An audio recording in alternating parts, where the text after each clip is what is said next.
오늘 이 창세기 15장의 말씀은요. 제가 지난달에 금요일 날 창세기 15장 1절에서부터 6절의 말씀을 함께 나누었던 말씀에 연이어서 말씀을 좀 드리려고 합니다. 그래서 오늘 본문의 말씀을 통해서 아브라함에게 주신 하나님의 언약이라고 하는 말씀의 제목을 가지고 오늘 말씀을 좀 보도록 하겠습니다. 7절부터 21절이지만은 1절부터 6절의 말씀, 금요 예배에 참석치 못한 분들도 있으시기 때문에 간략하게 좀 설명을 드리고 전체적인 이 내용을 좀 이해하시는 데 좀 도움이 될 것 같아요. 여러분, 우리는 하루에 참 많은 약속들을 하고 살죠. 그렇죠? 이 부부간에, 그다음에 친구들 간에, 또 직장에서도 많은 약속들을 하고 살고 있습니다. 우리나라 사람들이 가장 많이 하는 약속이 뭔지 아세요? 제가 좀 리서치를 해봤어요. 그죠? 우리 언제 한번 밥 한번 먹자. 이 약속을 굉장히 많이 한다고 해요. 그러니까 별거 아닌 약속 같아 보여도요. 약속을 지키지 않으면은 그 약속을 지킨 사람과의 관계가 굉장히 소원해지긴 하죠. 제가 한국에 돌아온 지 이제 한 10년 정도 되거든요. 미국에서 오래 이제 머물다가 미국은 이 약속을 좀 소중하게 생각하는 문화가 있어요. 그래서 제가 한국에 와서 잘 적응하지 못했던 게 이 밥 한번 먹자예요. 네. 그러면 인사하고 뭐 해도 인사치레로 하는 게 우리나라는 밥 한번 먹자라고 이제 약속을 하는데, 그러면 저는 이제 바로 물어봐요. 그럼 언제 밥을 그냥 뭐 다음에 한번 밥 한번 먹자, 이렇게 넘기는 일들이 굉장히 부지기 쉬운 것 같아요. 제가 어렸을 적부터 살았던 곳은 그럼 언제, 그러면 다음 주, 이번 주, 그러니까 명확하게 좀 날짜나 약속들을 정해 놓은 것 같아요. 근데 제가 이제 한국 문화에 젖어 보니 저도 이 말을 많이 쓰는 것 같아요. 언제 밥 한번 먹자라고 하는 것들. 오늘 본문의 말씀이 여러분 이 하나님의 약속에 대한 말씀인 거예요. 하나님의 언약에 대한 말씀. 현대 사회에는요, 이 약속이 굉장히 공허한 시대가 돼버린 것 같아요. 특히 뭐 작년에 우리 선거 있었잖아요. 뭐 해외도 그렇고 우리나라도 그렇고 정치인들이 이 선거 때만 되면 공약들을 많이 알리려고 하죠. 그러면 그 약속들을 보고 우리는 그 정당 혹은 그 지지자를 뽑게 되는 경우들이 많아요. 그런데 결국에는 그 약속이 흐지부지하게 되는 경우들을 굉장히 많이 보죠. 그러면 결국에는 그 약속이라고 하는 것은 그 약속이 내용이 중요한 것이 아니라 그 약속을 이행하려 하는 그 사람이 굉장히 중요하다라고 하는 것을 우리는 일상생활의 삶을 통해서도 발견을 할 수가 있어요. 오늘 본문의 말씀도요, 하나님께서 창세기 15장 1절에서부터 6절의 말씀에 하나님께서 아브라함을 선택하시고 복을 주시겠다라고 말씀하시고 난 뒤에 7절에서부터 21절까지 하나님께서 언약을 맺으셔 주시는 거예요. 약속을 맺어 주시는 거예요. 그래서 약속이라고 하는 것이 영어로는 promise잖아요. 접두사 pro는 그 앞으로라고 하는 뜻이거든요. 그 미스는 마이스인데 협정, 협약이라는 뜻인 거예요. 그리고 이제 라틴어로 이제 미트레라고 하는 단어인데 그것은 보내다라고 하는 뜻이기도 해요. 그래서 앞서 보내다, 앞서 계약을 맺다라고 하는 것이 우리가 이제 쓰는 프라미스라고 하는 단어이기도 하거든요. 하나님께서 이제 1절에서부터 6절까지 어떠한 내용을 간략하게 좀 설명을 해드릴게요. 저 성경을 좀 한번 여러분 좀 보시기를 좀 원하는데 1절부터 한번 좀 볼게요. 이후에 여호와의 말씀이 환상 중에 아브라함에게 임하여 이르시되 아브라함아 두려워하지 말라 나는 내 방패요 너의 지극히 큰 상급이니라 라고 말씀을 하고 계세요. 저희가 지금 개역 개정 성경을 읽고 있는데요. 개역 개정 전에는요, 이후에라고 하는 단어보다는요, 이 일 후에라고 하는 단어를 사용을 했었어요. 그러면 이 일 후에라고 하는 것이 14장 전반부의 내용이 말하고 있다라고 그런 것을 우리가 상상할 수 있는데요. 근데 하나님께서 팁을 또 주세요. 뭐라고 하냐면 두려워하지 말라라고 하시면서 나는 내 방패요라고 말씀을 하시잖아요. 그리고 나는 너의 상급이다라고 말씀을 하세요. 히브리 원어에 보게 되면 이 상급은 이 승리라고 하는 단어와 동의어예요. 그래서 하나님께서 지금 두려워 말라, 상급을 준다, 승리를 준다, 방패가 된다라고 말씀을 해주시는 거죠. 여기서 힌트를 주신 게 있어요. 아브라함의 심정을 하나님께서 이미 알고 이 단어를 쓰신 거죠. 방패는 여러분 우리가 어떨 때 쓰죠? 농사 질 때 쓰나요? 뭐 요리할 때 쓰나요? 아니죠. 전쟁할 때 쓰잖아요. 그러면 아브라함이 왜 두려워했을까라고 하는 것을 하나님이 이미 알고 계신 거예요. 그러면 그 14정의 말씀이 뭐냐면 북방왕 그 4개의 족속의 연합군이랑 소돔과 고모라를 치러 가요. 그래서 소돔과 고모라에는 아브라함의 조카 롯이 살고 있었죠. 거기에서 부도 취하고요, 땅도 취하고요, 많은 것들을 누리고 있었어요. 그런데 그 연합군이 소돔과 고모라 땅을 쳐서 백성들 다 끌고 가고요, 노예로 삼고요, 그 모든 소유물들 전립으로 다 뽑아가게 돼요. 그래서 아브라함이 그 소식을 듣고 사병 조직 318명을 데리고 밤에 급습해서 그 연합군을 다 물리치고, 그 다음에 롯도 다시 되돌아오고 그 처 자식들 다 돌아오고요, 전리품도 다 갖고 돌아오게 돼요. 그러면서 그 전리품을 갖고 오는 그 행렬만으로도 수십 킬로가 된다라고 얘기를 하거든요. 그러면서 그 전리품을 가지고 돌아오는 행렬 가운데에 살레망 멜기세덱과 소돔 왕이 맞아줘요. 그 전장에서 승리해서 돌아온 아브라함과 그 300평의 군사들과 모든 전리품을.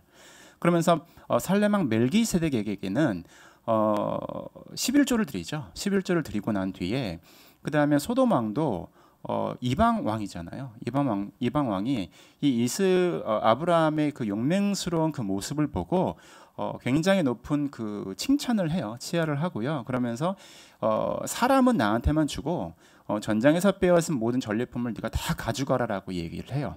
그런데 아브라함이 23절을 한번 볼까요? 뭐라고 말을 하냐면, 내 말이 아브라함에게 치부하게 할까 하여 내게 속한 것은 실 한 오락이 들매끈 한 가닥도 내가 가지지 아니하겠다라고 말씀을 하세요. 그러니까 아브라함이 뭐라고 말을 하냐면, 이 전리품은 이방의 전리품이기 때문에 나는 하나님에 속한 하나님의 백성이기 때문에 이 전리품 하나도 가져가지 않겠습니다라고 이야기를 하고요, 다 당신 소돔 왕에다 돌려주게 돼요. 그러면서 마지막 절에 우리 병사들이 썼던 최소한의 분깃만 나에게 주십시오라고 하고, 그 다음에 그 최소한의 분깃만을 가지고 병사들과 함께 지금 15장의 그 지역인 헤브론으로 돌아오게 된 상황인 거예요. 그러면 그 당시에 전쟁을 하고 난 뒤에 패하게 되면 왕도 죽고 많은 병사들이 죽었을 거 아니에요. 그럼 그 연합군의 왕들도 죽었잖아요. 그러면은 보복을 하게 된다라고 하는 거죠. 그래서 1절의 말씀에 이 여호와께서 환상 중에 아브라함에게 나타나셔서 그의 심중에 가장 가지고 있는 마음이 두려워했던 마음, 즉 이 연합군이 언제 나를 치러 올 것인가에 대한 불안함, 그 보복감에 휩싸인 아브라함에게 찾아오셔서 10년 후에 말씀해 주시는 거예요. 그 전쟁 끝내면 10년 정도 시간이 흐르거든요. 10년. 그럼 아브라함은 10년 내내 이 메소포타미아 지역의 북방 왕들이 언제 나를 치러 올까라고 하는 불안감에 휩싸여서 매일매일 살고 있었다라고 하는 거예요. 그 마음을 아시고 하나님께서 찾아오셔서 제일 먼저 하신 말씀이 두려워 말라. 그리고 하신 말씀이 내가 너의 방패가 된다. 시편을 보게 되면 하나님을 상징하는 단어들이 굉장히 많죠. 요새요, 산성이요, 피난처요. 그런데 하나님께서는 그 모든 그 단어 중에 지금 가장 위안이 되고자 하는 말, 내가 너의 방패가 되고 상급이 된다라고 하는 건 무엇이에요? 즉 내가 너에게 승리를 주었다라고 이미 말씀해 주시고 계신 거예요. 그러면서 이제 2절에 아브라함의 반응이 나오죠. 아브라함이 이르되 주 여호와여 무엇을 내게 주시리라 하시나이까? 나는 자식이 없사오니 나의 상속자는 이 다메섹 사람 엘리에셀이다라고 말씀하고 계세요. 여러분, 이게 우리 그 신앙인들의 모습인 거예요. 뭐냐면 여러분, 우리 신앙인들은요, 뭐 저도 그렇고 신앙생활 오래 하신 분들이 갖고 계신 착각이 있어요. 뭐냐면 공예배 열심히 드리고 그 다음에 훈련 잘 받고 나면 내가 굉장히 의로운 줄 알아요. 그래서 이 의로움의 상태가 계속 지속이 되면서 내가 하나님의 어떤 레벨, 예수님의 레벨, 제자들의 레벨에 조금 더 다가가고 있다라고 하는 착각을 하면서 살고 있을 때가 굉장히 많아요. 근데 이 본문의 말씀에 아브라함은요, 우리들의 모습과 똑같아요. 우리는 항상 양다리를 걸쳐요. 뭐냐하면 아브라함이 뭐라고 얘기를 해요? 지난 10년 동안 아들이 없는데 하나님께서 당신이 주신다고 하는 약속을 주시지 않은 상태이기 때문에 나는 이미 정했다. 내 후손이 누구예요? 내가 자식이 없사오니 상속자 다메섹 사람 엘리에셀입니다라고 이야기를 해요. 이미 아브라함은요, 하나님께서 오랫동안 침묵하고 계시는 것에 대해서 내 발을 그냥 세상에 담궈놔요. 그러면서 내가 가지고 있는 생각, 계획들로 나는 자식을 안 주시나 보다. 그러면서 다메섹 사람 엘리에셀이 나의 후손인가 보다라고 하는 양다리를 걸친다라고 하는 거죠. 그러면서 3절에 또 아브라함이 또 이르되 주께서 내게 씨를 주지 아니하셨으니 내 집에서 길린 자가 내 상속사가 될 것이니입니다. 그러니까 제가 이제 그런 설명을 드렸는데요. 아브라함이 지금 삐진 상태예요. 2절에도 보게 되면은 꼭 집어서 하나님께 이렇게 나는 자식이 없어요 라고 말씀을 하고 3절에도 또 말하되 주께서 내게 씨를 주지 않았잖아요 라고 말씀을 하고 있는 거예요. 그러니까 성경에서 계속해서 반복해서 말한다라고 하는 것은 강조법인 거거든요. 그러면 아브라함이 하나님 앞에 굉장히 서운해하고 있는 거예요. 지금 자기의 생명, 뭐 내가 너의 방패, 승리, 위로가 되죠. 위로가 되는데 자식이 없잖아요. 이 당시에 부의 그 상징의 요소는요, 땅하고 자식이에요.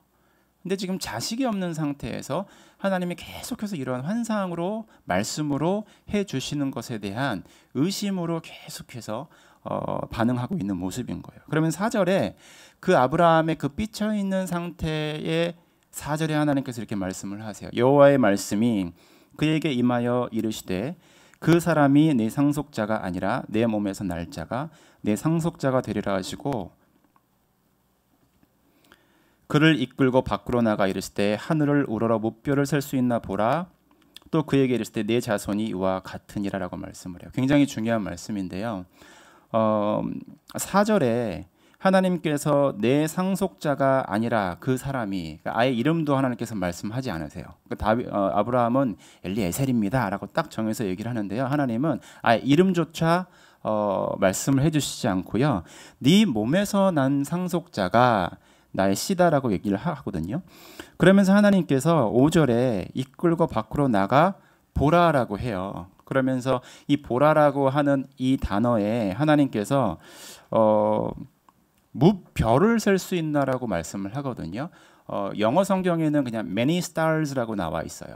그런데 이 하나님께서 이 무별이라고 말씀해 주신 것은 무엇이냐면 신약 시대를 살아가고 있는 우리 그리스도인들에게 우리가 바로 이 무별이다라고 하는 것을 말씀해 주고 있는 거예요. 하나님께서 우리에게 너희는 이 세상의 빛이라 소금이라고 말씀을 해 주시잖아요. 여러분 이 고대 사회에 이 별, 해, 달, 이 히브리 문화권에서는요, 이거는 자손을 말씀하고 있는 거거든요. 그래서 하나님께서 우리에게 예수 그리스도의 구원의 은혜로 말미암아 이 땅 가운데 무별이 되라라고 말씀하시면서 흩으신 거예요. 이것이 하나님께서 말씀해 주시는 은혜의 말씀으로 아브라함에게 예언적인 말씀을 해 주시는 거예요. 그러면서 내 자손이라고 말을 하거든요. 그런데 아브라함은 아까 말씀을 드린 대로 지금 자손이 없죠. 그런데 여기에서 이제 5절에 내 자손이라고 하는 이 히브리 원문에는요, 젤라라고 하는 단어를 썼거든요.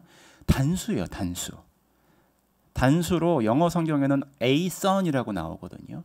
하나님께서 이 아브라함에게 나는 지금 자식 없잖아요. 하나님이 내 씨 안 주셨잖아요. 이렇게 삐쳐 있는 상태에 저 하늘의 무뼈를 보고 내가 너의 몸에서 난 내 자손 한 사람, 이 한 사람이 결국에는 누구를 말씀하고 있는 거예요?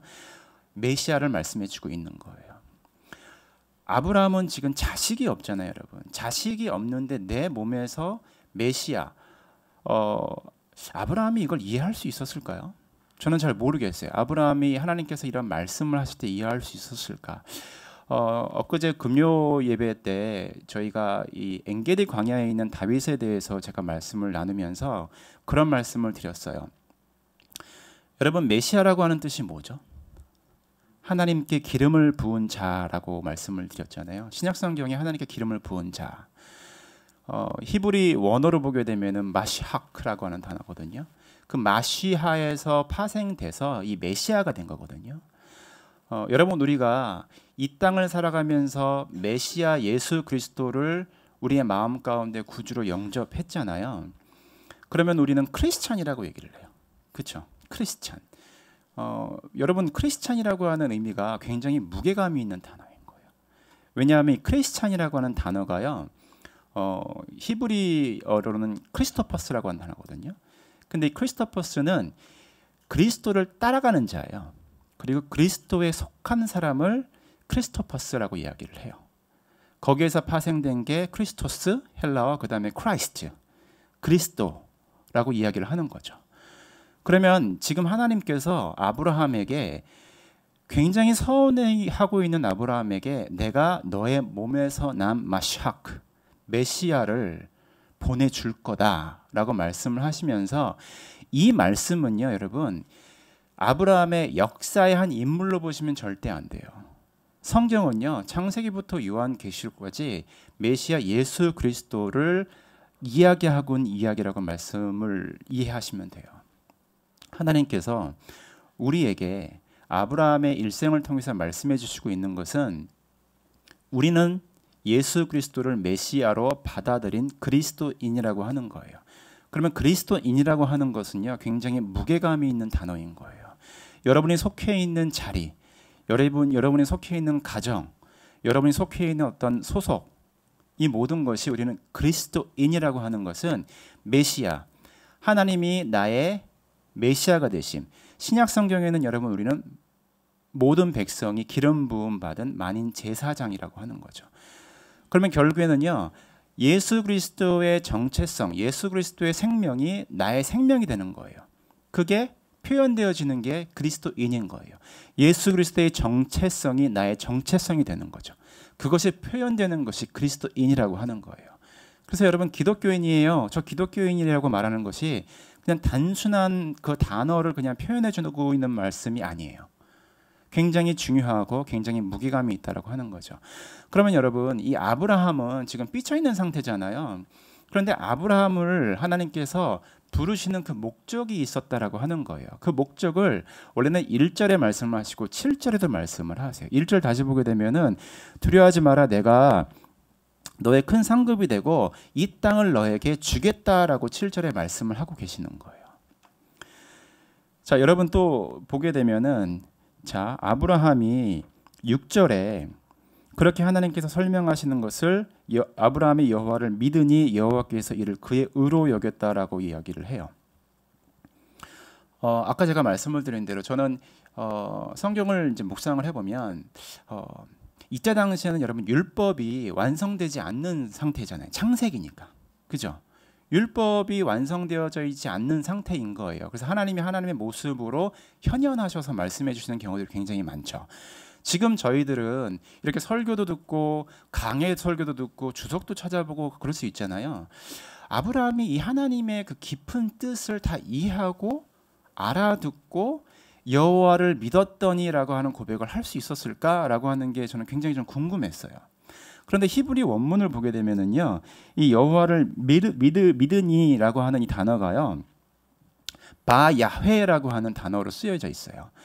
이 바라고 하는 히브리 단어를 쓰게 되면은요, 인격체를 믿었다라고 하는 내용이 아니에요. 그러니까 하나님, 신을 믿었다라고 하는 내용이 아니라 내용을 믿었다라고 하는 거예요. 내용. 이게 바야훼라고, 그러니까 여호와를 믿었다라고 하는 것이. 그러면은 1절에서부터 6절까지의 말씀도 아브라함이 바야훼, 그냥 하나님이 하신 말씀의 내용을 믿었다라고 하는 거예요. 그러면 여기서 여러분, 굉장히 중요한 신학적인 교리가 있는데요. 우리는 이 믿음이라고 하는 단어가 굉장히 추상적일 때가 많아요. 그래서 믿음이 있다, 없다, 저 정도 믿음이 없어, 믿음이 있어, 이 기준으로 판단할 때가 굉장히 많아요.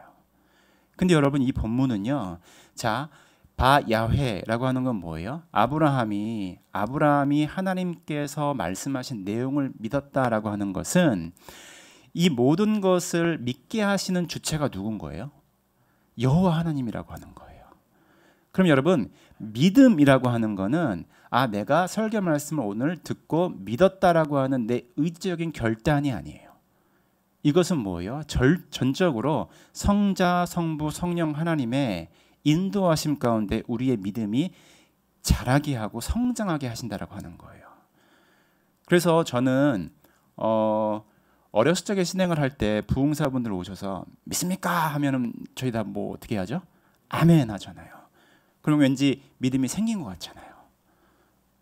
근데 저는 그게 좀 의아했어요. 그럼 정말 믿음이 생길까? 그게 나의 믿음이 되는 건가? 라고 하는 것들. 근데 여러분 믿음의 주체는요, 처음부터 끝까지 하나님께서 이루어 주시는 거예요. 그래서 여러분 기도하실 때요, 다른 기도하실 필요 없어요. 기도 안 나오실 때.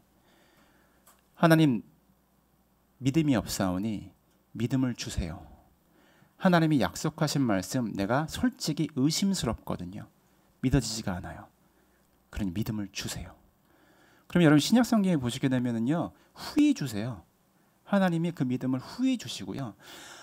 예수님께서 공생애 사역하시면서 병자 많이 고치시면서 귀신 들린 자 고치시면서 하셨던 말씀이 뭐예요? 내 믿음이 너를 구했다라고 하는 게 그래 너의 믿음이 굉장히 좋구나. 그래서 네 믿음 때문에 내가 너의 병을 귀신을 쫓아냈다라고 이해하는 경우들이 굉장히 많거든요. 근데 그것은요, 하나님께서 그 마음에 결단을 하시게끔 믿음을 부어주신 거예요. 그러면 아브라함의 믿음의 조상이다라고 했을 때 아브라함의 믿음이 굉장히 좋아서 이 사람이 하나님께서 믿음의 조상으로 세워주신 것이구나라고 생각하시지 마시고요.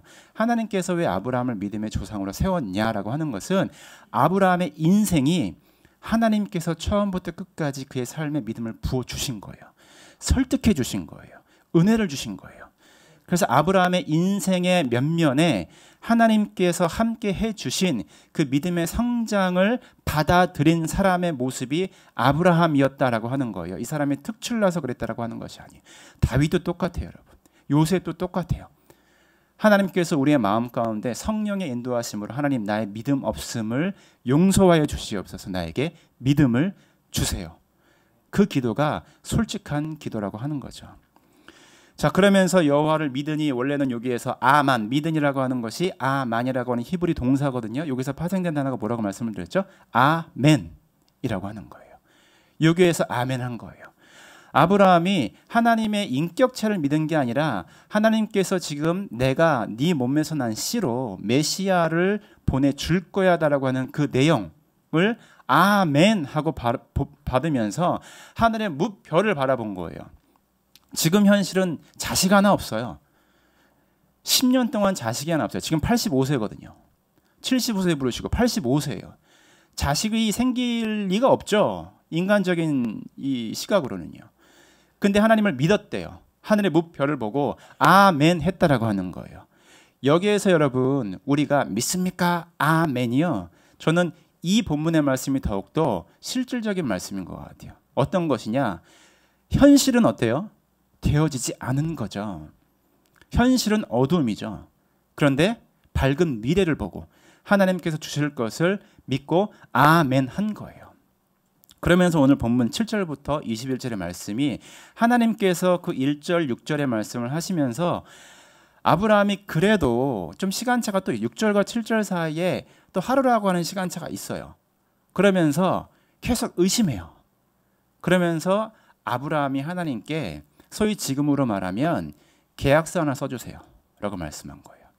그리고 그 계약서를 작성해 주는 내용이 오늘 본문의 말씀인 거예요. 7절부터 다시 한번 볼게요. 또 그에게 이르되 나는 이 땅을 내게 주어 소유를 삼게 하려고 너를 갈대아인의 우르에서 이끌어낸 여호와니라 라고 말씀을 하고 계세요. 아까 말씀을 드린 대로 땅, 그 다음에 자식은요, 하나님께서 그 당시에 부를 상징하고 있는 거예요. 그러면서 하나님께서는 점점점 아브라함에게 무엇을 말씀해 주시냐면요, 여러분 땅하고 백성이 있으면 뭐가 형성이 될 수 있죠? 나라가 형성이 되잖아요. 하나님께서 점점 계시적으로 말씀해 주시는 것은 뭐냐면 아브라함아, 나는 너의 씨를 통하여, 너의 씨가 뭐예요? 예수 그리스도의 족보예요. 예수 그리스도의 족보를 통해서 하나님의 나라를 만들어 갈 것이다라고 하는 것을 계속해서 면면히 보여주고 있는 말씀인 거예요. 8절 같이 한번 읽을까요?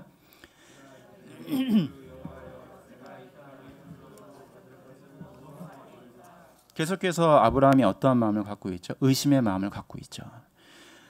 무엇으로 알릴까라고 하니까 9절에서부터 11절까지 하나님께서 말씀해 주세요. 함께 우리 읽도록 할게요. 시작.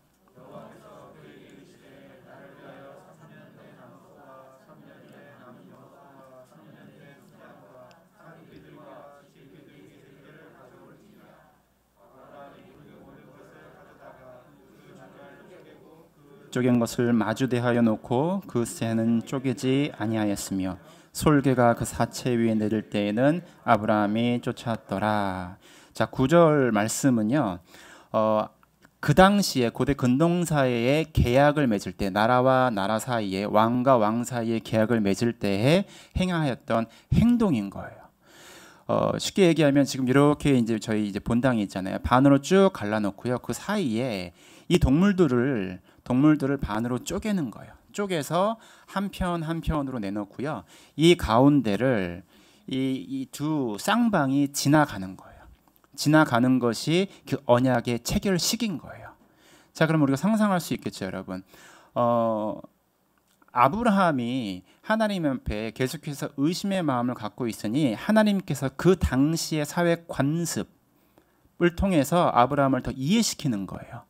이해시키면서 내가 너에게 확신을 주게끔 이러한 계약의 절차를 해줄게라고 하는 거예요. 그러면서 이제 10절에 보게 되면은 그 중간을 쪼개고라고 얘기를 하거든요. 그러니까 언약을 쪼갠다라고 이제 히브리 원어는 되어 있는데 언약을 쪼갠다라고 하는 건 뭐냐면 여러분 이 동물을 쪼갠다라고 하는 게 분리잖아요. 분리는 뭐죠, 여러분? 죽음이에요, 죽음. 그래서 이 계약 가운데에 둘 중에 하나가 이 계약을 이행하지 않으면 이 동물들처럼 죽을 거다라고 하는 거예요. 그러면 여러분 하나님은 영이시잖아요. 그렇죠? 그러면 이 본문 10절의 말씀을 쪼갰다라고 하는 것은 영이신 하나님이 죽을 수가 없잖아요. 그러면 이미 하나님께서는 아브라함에게 내가 이미 이 언약을 지킨다라고 하는 것을 말씀해 주고 있는 거예요. 아브라함에게. 그러면서 11절에 솔개가 사체 위에 내릴 때는 아브라함이 쫓았다라 얘기를 하면서 이 12절에서부터 14절까지요. 이 계약에 대한 내용서예요. 계약서에는 내용이 있잖아요. 그 내용을 하나님께서 말씀해 주시죠. 함께 봉독할까요? 12절부터 시작.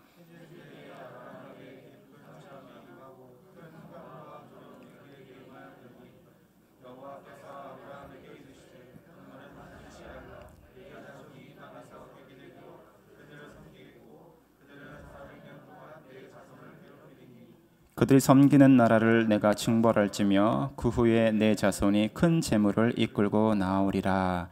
자, 해 질 때에라고 하는 단어로 11절에 시작이 돼요. 하나님께서 아브라함에게 제사를 이렇게 지내고 그 다음에 언약 체계를 위해서 동물들 반 쪼개고 난 뒤에 해 질 때쯤 어두울 때쯤에 결국에는 또 하나님이 바로바로 이를 착수하지 않으시고요. 또 기다리게 하세요. 그래서 존 칼빈이라고 하는 종교 개혁을 이루었던 그 신학자는요. 이 12절의 말씀을 어떻게 설명을 하냐면 신앙생활에서 믿음 생활에서 가장 중심축은 긴 기다림이다라고 이야기를 해요. 하나님께서는요. 아브라함에게 깊은 잠이 들게 하세요. 깊은 잠이라고 하는 여기 히브리 원어의 뜻도 아담과 하와, 아담을 위해서 하와를 만드시잖아요. 그러면서 아담을 잠재우시죠. 그때의 단어와 똑같은 단어로 깊은 잠을 들게 해주세요. 그러면서 큰 흑암과 두려움이 그에게 임하였다라고 이야기를 해요. 여러분 근데 희한하지 않아요? 자고 있는 사람한테 어떻게 큰 흑암, 두려움이 올 수 있어요? 그렇죠? 근데 여기에서는 큰 흑암과 두려움이라고 하면 뭐냐면 하나님의 현현하심을 나타내고 있는 거예요. 하나님께서 직접 나타나 주시면서 13절, 14절에 계약서의 내용이 되게 좀 말도 안 돼요. 여러분 계약서의 내용이라고 하는 건 좀 어때야 돼요? 좋은 내용이어야 되지 않아요? 아브라함아 너가 자손 많이 낳을 건데 네가 낳은 자손들은 이제는 나의 나라를 만들어 나갈 큰 왕궁이 될 거야. 가나안의 여러 족속이 너희를 섬길 거야.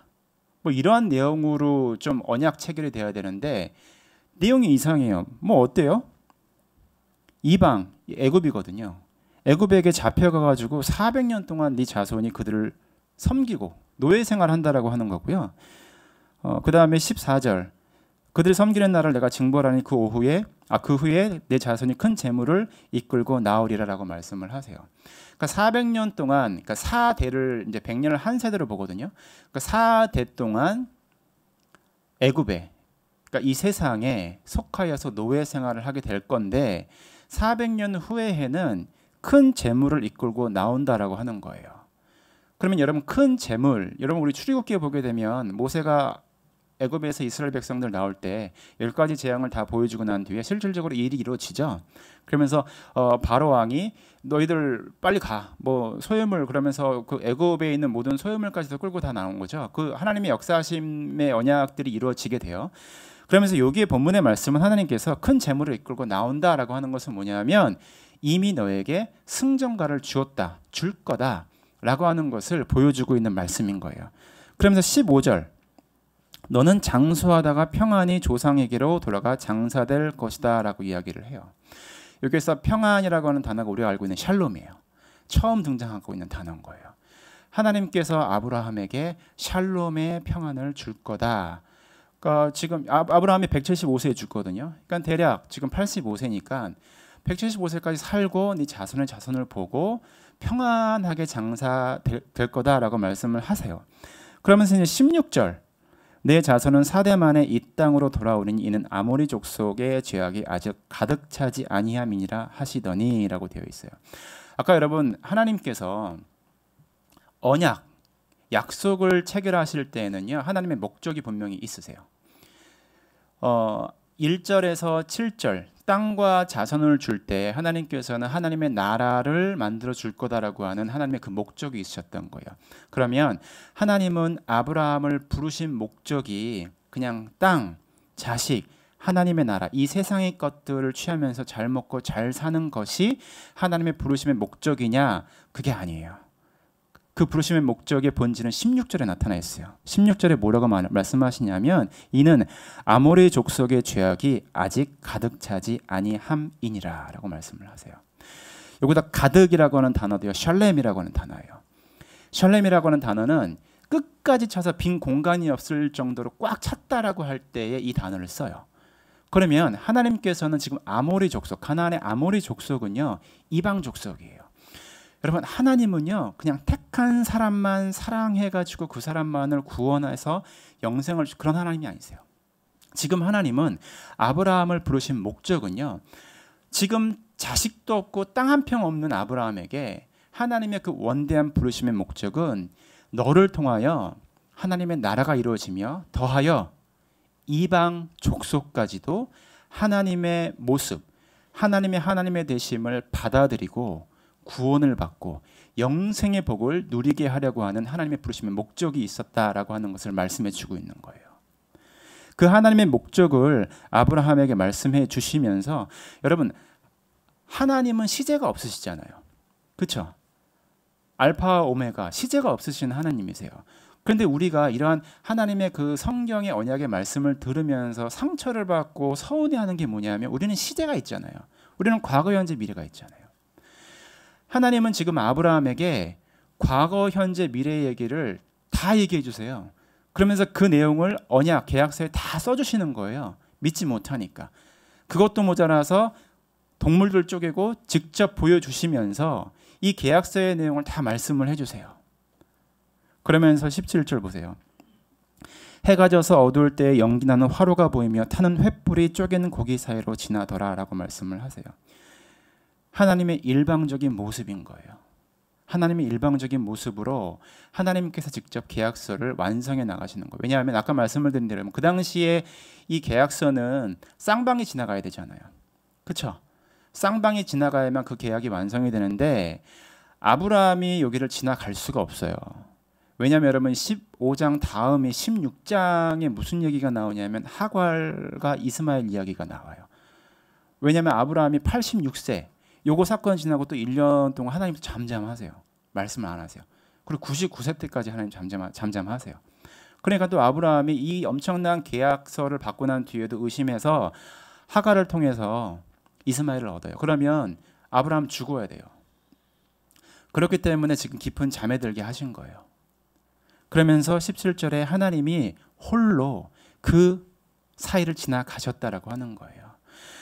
여러분 여기에서 저희가 좀 깊이 있게 알아야 될 말씀은 뭐냐면, 여러분 이 쪼갠 동물들 사이로 지나가신 하나님의 모습은 십자가상에 쪼개어진 예수 그리스도를 말씀해 주고 있는 거예요.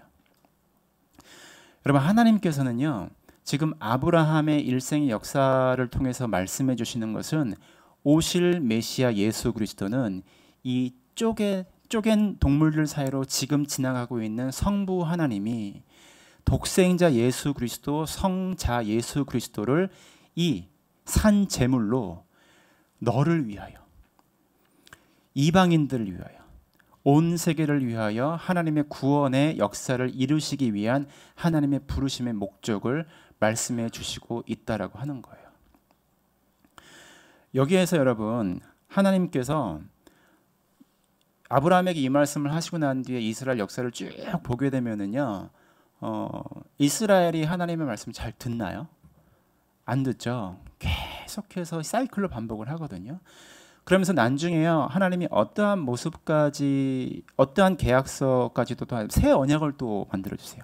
예레미야서 31장 우리 스크린에 좀 보시면은요, 하나님이 아브라함에게 이렇게 엄청난 언약 계약서 다 완성해 주시고 아브라함이 이렇게 다 받았는데 이스라엘 백성들이 다 지키지 않거든요.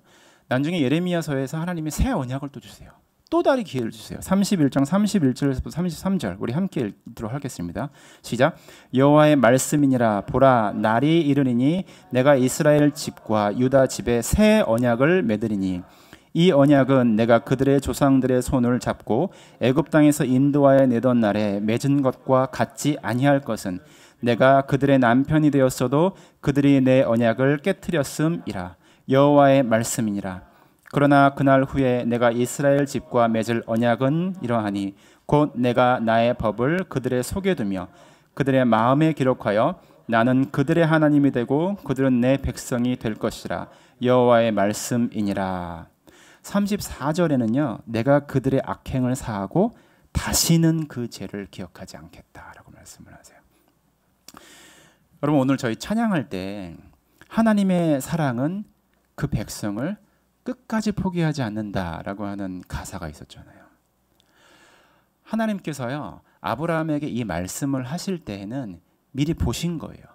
우리가 이스라엘처럼 막 이렇게 뜨겁게 감정적으로 피치 올려서 하나님 찬양하고 예배하고 마치 세상을 하나님의 나라로 변화시킬 것 같은 그러한 모습으로 나아가지만 우리의 삶 속에서는 또 아브라함처럼 또 의심하고요, 또 불안해하고요, 믿음이 없는 모습을 보이게 되는 것을 다 아시고 예레미야 선지자를 통해서 아예 계약서를 다 수정하세요. 그러면서 새 언약을 맺어 주노라. 다시 한번 기회를 주시는 거예요. 그러면서 하나님께서 하신 말씀은 다시는 그들의 과거의 죄악을 기억하지 않겠다라고 하는 거예요. 그런데 여러분 사단은 교묘하죠. 하나님께서 잊었다라고 하는 그 죄악을 계속해서 우리에게 상기시켜줘요. 그러면서 우리가 기도할 때, 사역할 때 네가 어떻게 감히, 네가 그러한 죄를 범하였는데 자꾸 하나님의 존재에서 멀어지게 한다라고 하는 거죠. 자, 다시 본문으로 말씀을 돌아와서 18절에서부터 여러분 18절 말씀 볼게요. 그날에 여호와께서 아브라함과 더불어 언약을 세워 이르시되 내가 이 땅을 애굽 강에서부터 더 그 큰 강 유브라데까지 내 자손에게 주노니라고 되어 있어요. 여기서 주노니라고 하는 단어는요, 영어 성경에 보게 되면 I have given to you라고 되어 있어요. 그러니까 완료형을 쓰고 있어요. 그러면 1절에서부터 여러분 지금 본문의 말씀까지 I will이 아니에요. 완료형인 거예요. 하나님은 지금 계약서 쓰시고 계시는데요, 이미 완료했다예요. 아브라함에게 이걸 믿으라라고 하는 거예요. 하나님은요, 여러분 우리에게 성경의 많은 언약의 말씀, 약속의 말씀을 우리에게 주시잖아요. 그 약속을요, I have given to you. 이미 너에게 줬다예요. 여러분 우리는요 그 말씀을 받고요 믿고 기다리면 돼요. 그 기다림의 여정이 결국에는 믿음이라고 하는 거죠. 그러면서 마지막 19절에서도 20절 함께 봉독하도록 할게요. 곧 겐 족속과 그니스 족속과 감몬 족속과 헷 족속과 브리스 족속과 르바 족속과 아모리 족속과 가나안 족속과 기르가스 족속과 여부스 족속의 땅이니라 하셨더라. 가나안 땅에 10개의 족속을 갑자기 말씀을 해주세요. 그러면서 말씀을 마치시거든요. 어떤 의미가 있을까요, 여러분? 그러면 지금 가나안 땅에 사람이 살고 있어요, 안 살고 있어요? 살고 있죠, 여러분.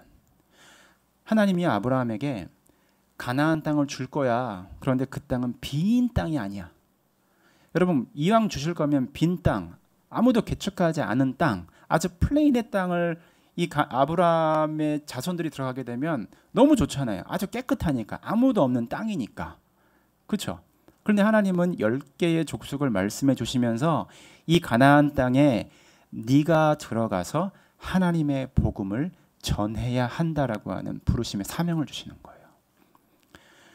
여러분 이 족속들은요 이방신을 섬기는 족속이에요.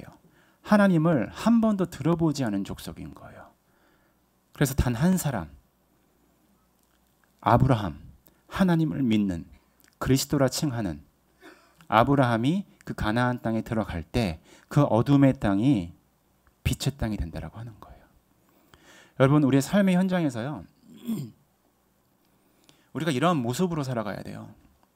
하나님께서 우리에게 부르신 목적을 분명히 주셨어요. 그 사명을 주셨어요. 때로는요 저도 사회생활 할 때 내가 괜히 그리스도인이라고 좀 이렇게 표현하는 게 부끄러울 때가 있어요. 내가 괜히 잘못하면 이 사람들이 손가락질 할까 봐 목사라고 내가 사역자라고 얘기 안 하는 경우들도 꽤 많아요.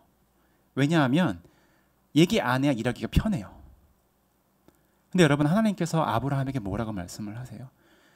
네가 정복할 가나안 땅은 우상으로 가득한 땅이야. 우상으로 그 가득한 땅에 단 한 사람, 의를 믿음으로 여긴 너 아브라함 단 한 사람이 들어갈 때 성령께서 역사하셔서 그 어둠의 땅을 빛의 땅으로 만들어 줄 거야라고 말씀해 주고 있는 거예요. 제가 여러분 우리 청소년들, 젊은이들 이렇게 말씀 공부하고 말씀 전하고 할 때 헌신이라고 하는 단어를 설명을 할 때 굉장히 조금 주저할 때가 많아요. 왜냐하면 요즘 젊은이들이 헌신하기가 굉장히 어려워요. 그러면서 조금 믿는 리더자들은 기도하면서 그런 얘기를 해요. 이 세상이 너무 부패했다. 너무 타락했다. 그래서 헌신하려고 하는 젊은이들이 없습니다라고 이야기를 해요. 근데 여러분 성경의 역사를 보게 되면은요, 성경에는요 창세기부터 마지막까지 부패하지 않은 적이 없어요. 이 세상은요 부패한 세상이에요. 이 부패한 세상에 단 한 사람, 하나님의 말씀, 메시아를 믿는 그 단 한 사람이 이 세상에 들어갈 때 하나님께서는 그 어둠의 땅을 하나님의 나라로 바꾸어 주신다라고 하는 거죠. 그 사람이 바로 우리라고 하는 거예요. 갈라디아서에 아까 사도 바울이요 다메섹 도상에 올라가면서 아까 우리 그 5절에 보라 또 그에게 이르실 때 내 자손이 이와 같으리라 라고 하는 것을 다메섹 도상에서 예수 그리스도를 만났던 사도 바울이 이렇게 깨달았어요. 우리 갈라디아서 3장 16절을 한번 스크린을 한번 볼게요. 사도 바울이 내 자손이라고 하는 말씀에 이렇게 말씀을 하고 계세요. 이 약속들은 아브라함과 그 자손에게 말씀하신 것인데 여럿을 가리켜 그 자손들이라 하지 아니하고 오직 한 사람을 가리켜 내 자손이라 하셨으니 곧 그리스도라. 여러분 우리는요 소위 리틀 크라이스트예요. 크리스찬이라고 하는 것을 리틀 크라이스트. 여러분 우리가 사과를 바라볼 때 사과를 우리가 사과 하나를 바라볼 때 영어로는 이제 an apple이라고 얘기를 하거든요. 그런데 이 사과를 전체, 사과의 전체를 이야기할 때는 the apple이라고 얘기를 하죠. 우리가 지금 우리 집 앞에 놓여 있는 사과 하나를 보는 것과 지구 반대편에 있는 사과 하나를 보는 것과 다 an apple이죠. 그런데 그 애플은 사과는 the apple이라고 하는 큰 존재, 정체성 안에 들어가 있는 거예요. A little Christ라고 하는 것도요. The Christ. 그러면 The Christ는 뭐죠, 여러분? 예수 그리스도라고 하는 거죠. 예수 그리스도, The Christ 안에 있는 것이 Christian, little Christ예요. 그럼 여러분, 사과는 반으로 쪼개져도 사과고요. 찌그러져도 사과예요. 골만 터져도 사과예요. 크리스천은 똑같아요, 여러분. 여러분들이 찌그러져 있는 모습, 여러분들이 상처받아져 있는 모습, 우리가 The Christ 안에 들어가 있으면요, 우리는 a little Christ예요. 사도 바울이요, 이 사실을 깨달은 거예요. 사도 바울이 다메스 도상에서 예수 그리스도를 만나면서 내가 이방인을 위하여 하나님께서 나를 지명하여 세우셨구나라고 하는 부르심을 받은 거예요. 여러분, 우리가 이 세상에 살아가면서 또 한 주간 살아가면서요, 하나님께서 우리에게 주신 부르심의 사명이 분명히 있습니다. 가정, 일터, 회사, 여러분 그곳에 들어가세요. 우리는 자꾸 교회에만 모이려 하거든요. 그런데 하나님은요, 이 세상 가운데 하나님의 나라를 이루어 가세요. 부르심의 사명이 분명히 있습니다. 하나님께서 아브라함에게 네 자손을 통하여 메시아를 보내줄 것이다. 그 메시아를 우리에게도 주셨습니다. 우리에게 기름 부음 받은 자라 칭하셨어요. 그 은혜를 만끽하시고 여러분들의 처소에서 하나님의 백성이 되는 삶을 살기를 주님으로 축원합니다.